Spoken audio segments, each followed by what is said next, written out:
As part of We the People, celebrating 250 years, here's This Day in History.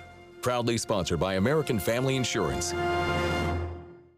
All right, our latest installment of We the People. We are counting down to America's 250th birthday this summer, the people, places, and things that have shaped our country into what it is today. And today we're talking about an iconic doll in American culture, right? The Barbie on this day, March 9th, back in 1959. Barbie was born after going on display at the American Toy Fair in New York City. Despite getting her start in the Big Apple, Barbie is supposedly from the Badger State.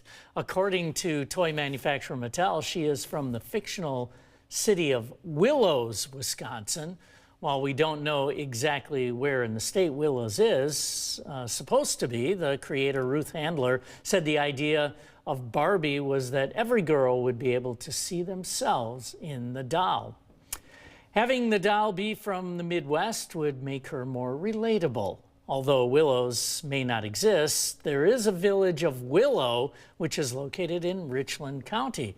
Barbie's origin story has changed throughout the years. In a series of books published in the 1960s, Barbie was said to have graduated from Willows High School. However, in a Barbie Dreamhouse Adventures TV program, she moved to Malibu, California when she was 8 years old. That's this day in history for March 9th.